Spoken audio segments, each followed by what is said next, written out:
In March 2023, Brazil and China completed a trade deal worth billions. Nothing unusual there, except for one detail. They didn't use dollars. For the first time in decades, the two largest economies in the Southern Hemisphere bypassed the currency that has controlled global trade since World War II. Saudi Arabia is now accepting Yuan for oil.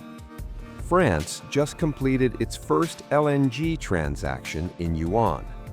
The president of Brazil stood in Shanghai and said out loud, "Why should every country be forced to use the dollar for trade?" It's happening, and most people have no idea what it means. Here's the thing about the US dollar. It's not just money, it's infrastructure. It's the language every country speaks when they buy oil, sell cars, or move cargo across an ocean. When you hear that the dollar is the world's reserve currency, what that really means is this. Almost every major transaction on Earth, even between two countries that aren't the United States, happens in dollars first. This gives America an absurd amount of power. The US can print money to pay its debts, borrow at almost no cost, and enforce its foreign policy by threatening to cut countries off from the dollar system entirely. It's why sanctions actually work. You're not just banned from trading with America, you're banned from the financial grid. China has watched this for decades, and now, quietly, systematically, they're building an alternative. So how do you replace the dollar? You can't just announce it. You can't force it.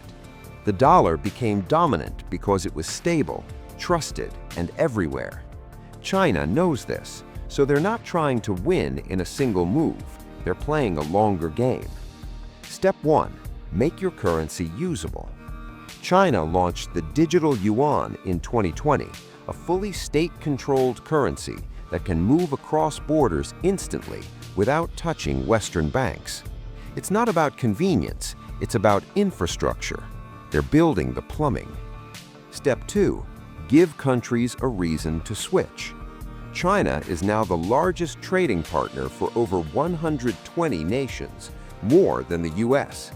If you're Argentina or Kenya or Thailand, and China offers to trade in yuan instead of forcing you to convert through dollars, you save on fees, you skip US oversight, and you get access to cheaper financing through Chinese state banks. Step 3. Back it with something real. This is where it gets interesting. China has been stockpiling gold, lots of it. Official reserves are over 2,000 tons, but analysts think the real number is much higher. They've also locked in long-term energy deals with Russia, Saudi Arabia, and Iran, all increasingly willing to accept yuan for oil. And here's the kicker. They launched the Shanghai Petroleum Exchange in 2018, where oil is traded in yuan, not dollars, with contracts convertible to gold. It's small now, but it exists. The alternative is live. Now, let's be clear. The yuan is not about to replace the dollar tomorrow or next year. China's currency still represents less than 3% of global reserves. The dollar is still 58%, but that number used to be 70% in the year 2000. It's been sliding. And here's the math that should make you uncomfortable. The US national debt is over $34 trillion. The only reason that's manageable is because the world needs dollars, so they keep buying US Treasury bonds. It's a closed loop. We print debt, they buy it, because they need dollars to function. But what happens when they don't? When Brazil, Russia, India, China, and South Africa, the BRICS nations, start settling trade in their own currencies? When the Middle East starts pricing oil in yuan, the demand for dollars falls. And when demand falls, borrowing gets expensive. The US would actually have to pay its debts the normal way, like everyone else. That's not a collapse, but it's a reckoning.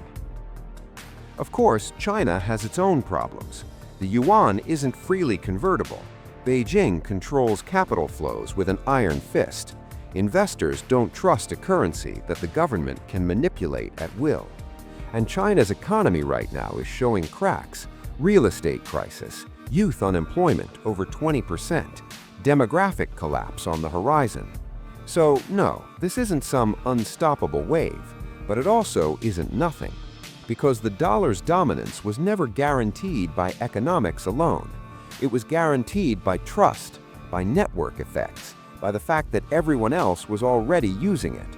And that kind of momentum can reverse faster than you think. Ask the British. The pound was the world's reserve currency for a century, until it wasn't. If the dollar loses its status, even partially, the consequences ripple everywhere.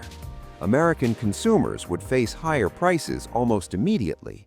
Imports get more expensive, borrowing costs go up. The government has less room to spend without raising taxes or cutting programs.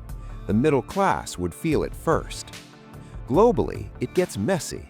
A bipolar currency system, dollar in the West, Yuan in the East, means fragmented markets, higher transaction costs, more volatility. It could mean the end of globalization as we've known it, or at least a version that's far less efficient, far more political. And here's the darker edge.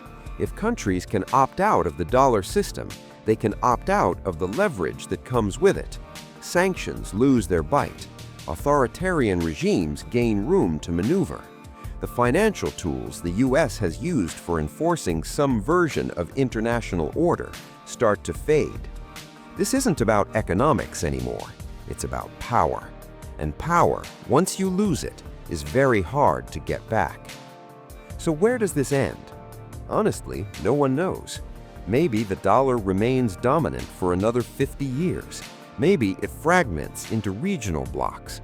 Maybe something else, something we're not even tracking yet, becomes the new standard. But here's what's certain. The world China is building doesn't need American permission. They're not asking for a seat at the table. They're building a different table. And the question isn't whether they'll succeed. The question is whether we'll notice before it's already happened.